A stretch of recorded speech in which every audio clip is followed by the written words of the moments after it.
बिस्मिल्लाहिर्रहमानिर्रहीम। अस्सलाम वालेकुम नाज़रीन, मैं अहमद फ़वाद हूँ और आप मेरा यूट्यूब चैनल देख रहे हैं। अहम ख़बरों, तज्ज़िये और तबसरे के साथ आज के व्लॉग में आपकी खिदमत में हाजिर हुआ हूँ।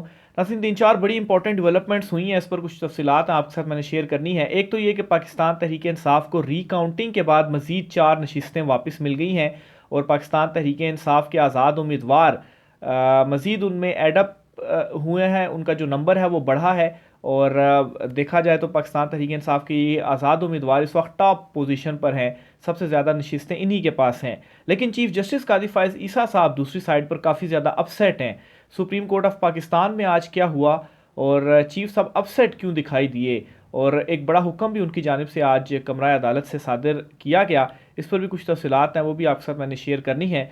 और यूँ लग रहा है कि जैसे काजी साहब ने जो फैसला सुनाया था जिसमें उन्होंने बल्ले का निशान वापस लिया था पाकिस्तान तहरीक इंसाफ से, लेकिन बल्ले का निशान वापस लेने के बावजूद सबसे ज़्यादा नशिस्तें पाकिस्तान तहरीक इंसाफ ने हासिल की हैं। उसके बाद जो क्रिटिसिज्म हुआ था काजी साहब पर, इवन के अंदर से भी एक्सेप्ट नहीं किया गया उस फैसले को, तो इस चीज़ को लेकर वो काफ़ी ज़्यादा अपसेट और बिखरे बिखरे से थे। इस पर भी कुछ तफसीलात आपके साथ मैंने शेयर करनी है। और अदालती महाज पर जो नताइज चैलेंज हुए हैं, पाकिस्तान तहरीक इंसाफ ने हाई कोर्ट्स में डिफरेंट चैलेंज किए हुए हैं अदालती नताइज, इस पर भी कुछ तफसीलात सामने आई हैं। इनिशिएट हो गई है कार्रवाई, नोटिस इशू किए गए हैं। आज इस्लामाबाद हाई कोर्ट ने जो इस्लामाबाद की तीनों नशिस्तों के ऊपर कामयाबी का जो नोटिफिकेशन था वो जारी किया था, इसे चैलेंज किया गया था, तो हाई कोर्ट ने इस पर नोटिस इशू किया है इलेक्शन कमीशन को। इसकी भी डिटेल आपके साथ जो है वो मैं शेयर करूँगा। सबसे पहले तो नाजरीन, जो हुकूमत साजी इस वक्त चल रही है, शहबाज शरीफ को वज़ीर आज़म नामज़द कर दिया गया है और मरीम नवाज़ को वज़ीर आला पंजाब। ये उसी तरह से अब हो रहा है, पीडीएम जो सारी थी वो एक साइड पर हो गई। और दूसरी तरफ आपको ये भी बताता चलूँ कि इमरान खान साहब से भरपूर कोशिश की गई कि किसी तरीके से इमरान खान साहब मान जाएं और इमरान खान साहब पीपल्स पार्टी के साथ इत्तेहाद कर लें, या इमरान खान साहब इत्तेहाद नहीं भी करते तो कोई डील कर लें, उनको नशिस्तें वापस दे दी जाएंगी कुछ, और फंस के जो उनकी हुकूमत है यानी कि एमक्यूएम के साथ मिलकर किसी तरह से इमरान खान साहब कंप्रोमाइज़ अगर करते हैं ताकि उनको फिर कंट्रोल भी किया जा सके, एमक्यूएम को इसलिए साथ मिलाना है, तो इस तरह करके कोई हुकूमत बन जाए। लेकिन इमरान खान साहब ने नो डील का जो बोर्ड था वो लगाई रखा और पैगाम दे रखा ताकतवरों को कि कोई डील नहीं होगी। और फिर इसी तरह से पीपल्स पार्टी की जानिब से भी कोशिश की गई और इस बात का एतराफ़ खुद खुर्शीद शाह साहब जो हैं उन्होंने आज किया, और उन्होंने ये लाइव प्रोग्राम में बताया कि इमरान खान साहब से उनकी जानिब से रब्ता किया गया, यानी कि पीपल्स पार्टी ने इमरान खान साहब से रब्ता किया और उनसे कहा कि वज़ीर आज़म पाकिस्तान तहरीक इंसाफ का बन जाए, हम आपको सपोर्ट करेंगे और मिलकर जो हुकूमत है वो हम कायम करते हैं। लेकिन इमरान खान साहब ने पीपल्स पार्टी को भी इनकार कर दिया और उसके बाद इमरान खान साहब ने ये मैसेज बाकायदा तौर पर अपने जो आज मुलाकात हुई है पाकिस्तान तहरीक इंसाफ के रहनुमाओं की, उसके बाद आकर उन्होंने बाहर प्रेस कॉन्फ्रेंस भी की बैरिस्टर गौहर ने, उसमें कहा कि पीपल्स पार्टी, नून लीग और एमक्यूएम से किसी तरह का कोई इत्तेहाद नहीं होगा। जमात इस्लामी और एमडब्ल्यूएम के साथ जो इत्तेहाद है उसकी मंजूरी दी गई है। लेकिन पीपल्स पार्टी वंस अगेन चाहती थी इमरान खान साहब से इत्तेहाद करना, लेकिन इमरान खान साहब ने साफ साफ इनकार किया। और इसका एक चीज़ तो इससे साबित हो गई कि वाकई इमरान खान साहब इनकी तरह के रवायती सियासतदान नहीं हैं। नहीं तो इमरान खान साहब पीपल्स पार्टी के साथ अगर मिलकर हुकूमत बना लेते तो फिर उसके बाद नून लीग को सही तुन के उन्होंने वो रखते जिस तरीके से हिस्ट्री रही है इन पॉलिटिकल जमातों की। लेकिन इमरान खान साहब इनकी तरह रवायती सियासतदान नहीं है, वो लीडर हैं और उनका एक मकसद है और उस मकसद के तहत ही वो जेल में हैं। और मकसद उनका ये है कि जो ग़ुलामी की जंजीरें हैं इन्हें तोड़ना है। तो बहरहाल ये हुकूमत साजी का कुछ अमल हो रहा है। शेर अफजल मरवत साहब का नाम सामने आ रहा है कि इन्हें शायद अपोजिशन लीडर बना दिया जाए और पाकिस्तान तहरीक इंसाफ अपना वज़ीर आज़म का उम्मीदवार तो नॉमिनेट करेगी, तो उसमें ज़रताज गुल या शानदाना गुलजार जो हैं इनके नाम आ रहे थे कि शायद ख़वातीन में से किसी को नॉमिनेट कर लिया जाए। लेकिन दूसरी तरफ चूँकि नंबर्स पीटीएम के पास हैं तो इसलिए पीटीआई का तो वज़ीर आज़म नहीं बन सकता, लेकिन एटलीस्ट इतना हो जाएगा कि नाम उम्मीदवार इनका सामने आ जाएगा। बहरहाल ये पीडीएम का भानुमती का जो कुंबा है वो ज़्यादा देर तक चलने वाला नहीं है। साल डेढ़ के बाद आप देखेंगे कि इनकी हुकूमत गिरनी ही गिरनी है और उस सूरत में या तो नए इलेक्शंस होंगे या पाकिस्तान तहरीक इंसाफ जो है वो हुकूमत में आएगी। ये मेरी प्रेडिक्शन है। आप बेशक इसको नोट करके लिख कर मेरे इस वीडियो क्लिप को काट कर बेशक महफूज कर लें। साल डेढ़ साल के बाद या तो ये हुकूमत गिरेगी या तो नए इलेक्शंस हो जाएंगे या इमरान खान साहब जो हैं वो हुकूमत बनाएंगे और इमरान खान साहब को ये जो सारी सीटें इमरान खान साहब से ली गई हैं, 2/3 अक्सरियत इमरान खान साहब को जो मिली है ये वापस मिलेगी इमरान खान साहब को। और इमरान खान साहब ने आज शुक्रिया भी अदा किया कौम का भी कि उन्होंने पाकिस्तान तहरीक इंसाफ को 2/3 अक्सरियत जो है वो दिलवाई और मुबारकबाद भी पेश की। ये भी इमरान खान साहब की जानिब से जो पैगाम दिए गए हैं उन पैगाम में एक ये भी पैगाम था। बहरहाल शेर अफजल मरवत के हवाले से, जरताज गुल और शानदाना गुलजार के हवाले से इस वक्त कन्फर्म्ड इतलात नहीं है। इनके नाम गर्दिश ज़रूर कर रहे हैं लेकिन कन्फर्म नहीं है। कन्फर्म सिर्फ एक ही हुआ है और वो ये है जी कि अली अमीन गंडापुर जो है वो वज़ीर आला KP इमरान खान साहब ने नामज़द कर दिया है। आगे चलते हुए जी, पाकिस्तान तहरीक इंसाफ को रिकाउंटिंग में मज़ीद कुछ नशिस्तें मिली हैं और इन नशिस्तों में जी PK-20 और PK-21 बाजोड़ की ये 2 नशिस्तें हैं जो मिली है। इसी तरह से 2 मज़ीद नशिस्तें भी रिकाउंटिंग में मिली हैं और इनमें जमात इस्लामी की 3 नशिस्तें थीं।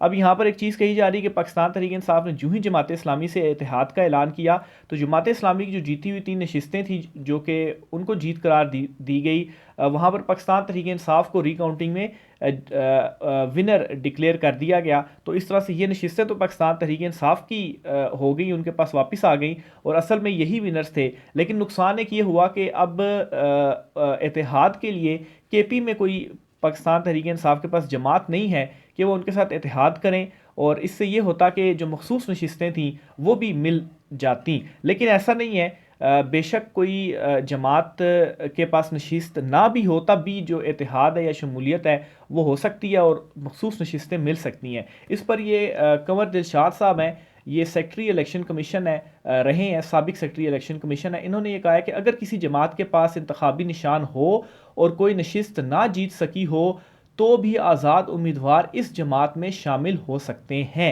और जब आज़ाद उम्मीदवार शामिल हो जाएंगे उस जमात में तो फिर उसके बाद उन्हें मखसूस नशिस्तें भी मिलेंगी। तो इस वजह से ये जो एक बात कही जा रही है कि जमात इस्लामी के पास तो अब कोई नशिस्त नहीं रही तो उनको कैसे मखसूस नशिस्तें मिलेंगी, तो इसको ये काउंटर कर दिया है साबिक secretary election election commission Kanwar Dilshad साहब ने। लेकिन खैर अभी भी अगर इलेक्शन कमीशन ऑफ पाकिस्तान इसमें आप कहें कि कोई पाकिस्तान तहरीक इंसाफ को ना देना चाहे नशिस्तें तो वो कोई ना कोई चीज़ ऐसी निकाल देंगे। जिस तरह से अभी तक इलेक्शन कमीशन का जो किरदार है वो आपके सामने है, उस पर कुछ कहने की ज़रूरत नहीं है कि आपने फॉर्म 47 अपनी मर्ज़ी के जारी कर दी और जीती हुई नशिस्तें जहाँ पर लाख लाख वोट से पाकिस्तान तहरीक इंसाफ जीती हुई थी, नतीजा मुस्लिम लीग नून के हक़ में कर दिया। तो इनसे क्या एक्सपेक्टेशन की जा सकती है कि गुंजाइश भी होगी कानून में। ज़ाहिर सी बात अगर साबिक सेक्रेटरी ये बात कर रहे हैं तो ये यूं ही हवा में बात नहीं होगी, तो गुंजाइश भी होगी लेकिन नहीं देनी तो जिस फॉर्म 45 जारी हुआ उस तरह से इधर भी किया जा सकता है। इसी तरह से इलेक्शन कमीशन का आप एक और रवैया देखें कि इलेक्शन कमीशन ऑफ पाकिस्तान इस वक्त जीत के जो नोटिफिकेशंस है वो जारी कर रहा है और जीत के नोटिफिकेशंस किन के जारी कर रहा है, जहाँ पर पाकिस्तान तहरीक इंसाफ ने जो एक तो चैलेंज किए हुए हैं हल्के और वहाँ पर पाकिस्तान तहरीक इंसाफ जीती है और जो अहम तरीन रहनुमा है मुस्लिम लीग नून के उनके जीत के नोटिफिकेशंस तक जारी कर रही है। लेकिन दूसरी तरफ पाकिस्तान तहरीक इंसाफ के आज़ाद उम्मीदवार जो सबसे हाईएस्ट नंबर है उनका और उन्होंने ज़्यादा सीटें जीती हैं, उनके जीत के नोटिफिकेशंस वो जारी नहीं कर रहा। नवाज़ शरीफ हो गया, हमजा शहबाज हो गया, मरीम नवाज़ हो गया, इसके अलावा दीगर जो इनके अहम रहनुमा हैं ओहन चौधरी हो गया, इनके जो नोटिफिकेशन है वो जारी किए जा रहे हैं। हालांकि इनके तो चैलेंज हुए हुए हैं, जो नताइज हैं वो चैलेंज किया हुआ यहाँ पर मसला है लेकिन उसके बावजूद भी जारी किया जा रहा है। तो ये एक और जी इलेक्शन कमीशन ऑफ पाकिस्तान का रवैया है जो कि आपके सामने मैंने रखा है। अच्छा, सुप्रीम कोर्ट ऑफ पाकिस्तान से जो खबर है आपके साथ मैं शेयर करता चलूँ। एक चीज़ आपने चीफ जस्टिस कादी फायद ईसा साहब के हवाले से जो आज की मेरी ऑब्जर्वेशन थी, क्योंकि इलेक्शंस के दौरान सुप्रीम कोर्ट ऑफ पाकिस्तान ज़्यादा एक्टिव नहीं थी और आज पहला आप ये कहें कि एक अपीयरेंस हुई है कोर्ट के अंदर भी, क्योंकि उससे पहले हम कोर्ट में भी नहीं जा रहे थे, इलेक्शन कमीशन में ही मसरूफ़ थे, यहाँ की चीज़ों को देख रहे थे।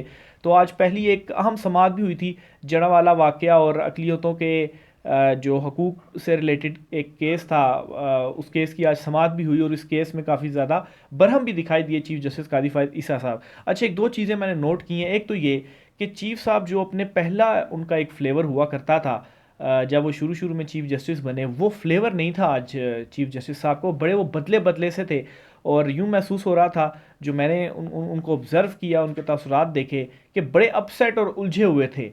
इस तरह से लग रहा था कि जैसे जो बल्ले के निशान का फ़ैसला उन्होंने दिया था, बल्ला वापस लिया था, उस फैसले के बाद जो उनके ऊपर तनकीद हुई और फिर उसके बाद उनके अपने हम ख्याल समझे जाने वाले सहाफ़ियों ने उनके ऊपर तनकीद की, वो तमाम तर चीज़ें उनके जहन में उनके मौजूद हैं और उसी चीज़ को लेकर वो अपसेट भी हैं। और फिर सोने पे सुहागा ये हुआ कि बल्ला वापस लिया चीफ साहब ने, लेकिन उसके बावजूद भी पाकिस्तान तहरीक इंसाफ के आज़ाद उम्मीदवार सबसे बड़ी तादाद में जीते। इवन के मुबैना बदतरीन धांधली भी हुई, धांधली ना होती तो 2/3 अक्सर थी पाकिस्तान तहरीक इंसाफ की। और इसका उन्होंने इनडायरेक्टली इजहार भी आज कर दिया। कैसे जी?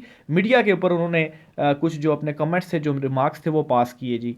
उन्होंने क्या कहा जी, ये मैं आपके सामने जो है वो रखता हूँ।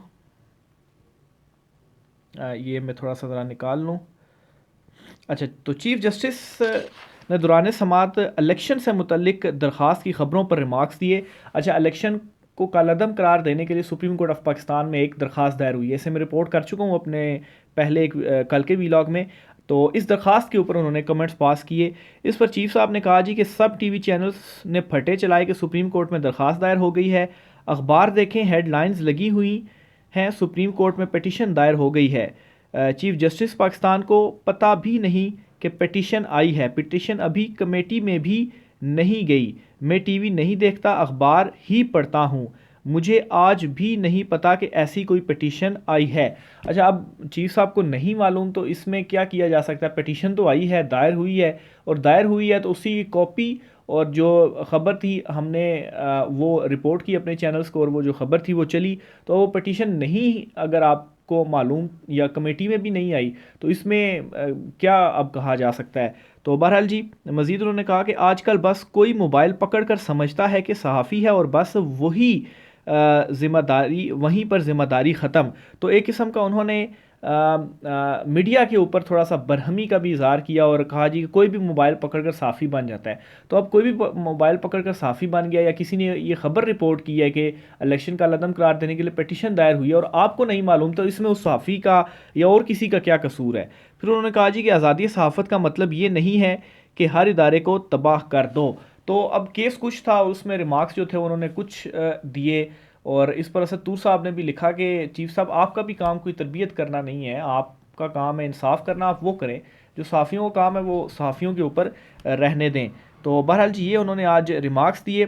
और जो जड़ावाला वाक़े वाला एक केस था सुप्रीम कोर्ट में, उसमें पंजाब हुकूमत ने जो रिपोर्ट जमा करवाई उसे मुस्तरद किया और ये कहा जी कि नई जो रिपोर्ट है इस हवाले से वो मुरतब की जाए और नई report supreme court of Pakistan में सबमिट करवाई जाए। ये आज इस केस की समाअत में जो हुक्म था वो चीफ साहब की जानिब से दिया गया। लेकिन ये कुछ मेरी ऑब्जर्वेशंस थी और चीफ जस्टिस कासिफ फाइज़ साहब के अपने ये कुछ रिमार्क्स थे। जो नाअहली वाला केस था, उस केस के दौरान के देखें किसी को नाअहल किया गया है तो उसको नाअहल करके किसी को फ़ायदा पहुंचाया गया। यानी कि उस वक्त उन्होंने इनडायरेक्टली कहने की ये कोशिश की कि नवाज़ शरीफ को अगर नाअहल किया गया तो इसका फ़ायदा इमरान खान को पहुंचाया गया। यानी कि नवाज़ शरीफ को नाअहल करके इमरान खान को फ़ायदा पहुंचाकर सहूलतकारी की गई उस बंदे ने जिसने नवाज शरीफ को नाअहल किया। ये उनका कहने का मतलब था। इनडायरेक्टली उन्होंने अपने रिमार्क्स में कहा। तो अगर उन्हीं के इन्हीं रिमार्क्स को देखा जाए तो फिर जो इमरान खान साहब से बल्ले का निशान वापस लिया गया, तो बल्ले का निशान वापस लेकर किसको फ़ायदा पहुंचाया गया, किसकी जो सहूलतकारी आप कहें वो की गई। तो फिर उन रिमार्क्स को देखा जाए तो फिर उससे ये जो सवाल है वो भी उठता है और जाहिर सी बात है फिर सारे सवाल उठाएंगे ही।